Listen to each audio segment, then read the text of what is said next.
Hello friends, 554 days over.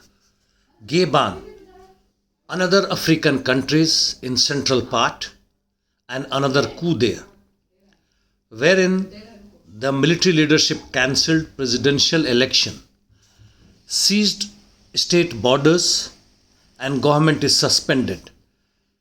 Ali Bongo, who had won with 64.3%, is now under custody.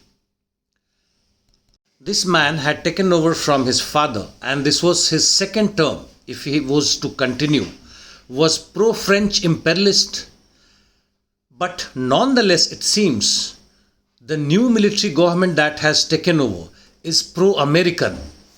Still, the masses rally in support of this government can be seen.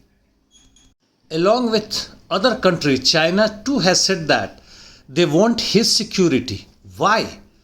Massive finance capital of China is deployed this side, and French foreign minister has said that it has been tough time for French diplomacy. From the war zone in south, Ukrainians again tried to land their sabotage and reconnaissance group on the coast of Crimea with 9 high-speed boats, which started from east of Snake Island and wanted to land at Cape Tarkhankut, but did not succeed. On Kherson front, the Ukrainian activities were limited. They did try few of the speedboats to land their troops across the Dnieper river, but did not succeed. On Zaporizhia front, George Barras, a regular blogger, writes, new Ukrainian activities behind tank ditch near Verbov has not breached Surovin line yet. By the way, he is pro-Ukraine. Ukrainians did not try any offensive towards south of Robotyne. However, they continued their attack towards northwest of Verbov, and as we can make out, they made some gains, but without breaching the Surovikin line. On Zaporizhia front, Ukrainians are using tactics. Firstly, they tried to penetrate between two adjacent locations where the mines are limited and Russian forces too are limited, flood the front with soldiers in waves, and finally continue their short/medium term interdictions. In Remivka sector, the Ukrainian activities are again low, and taking advantage of this, the Russian army carried out counterattacks and extended their zone of control towards west of Staromyorsky. In east on Bakhmut front, ISW reports that towards Klishivka and Andriivka, Ukrainians carried out counterattack, but nonetheless Russians made some gains towards Klishivka, which is continuing for last few days. Russians made some gains towards Rozdalivka front.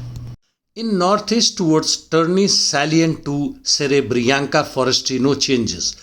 In north on Kupyansk direction, the Russians are continuing their offensive, and positional battle is on throughout Kupyansk, Swatovo and Crimea line.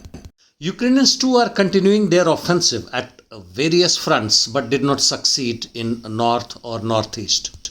Ukrainians are able to hold Sinkyivka front. Russians carried out attacks towards Yahidne in close proximity of Kislivka and made some gains. As per ISW, they also made some gains towards Novoyehorivka and Petropavlivka, which is 7 km east of Kupyansk. Interdiction missions are rising, and it can be seen what the Ukrainians were able to do, or rather, its NATO friends did towards Pskov, because it looks like it was beyond the range of Ukrainians, and they did it with the help of British intelligence. Ukrainian drones also reached Voronezh, Bryansk and almost entire Donbass. A Mi-8 helicopter belonging to Russia destroyed Ukrainian drones over Belgorod airspace.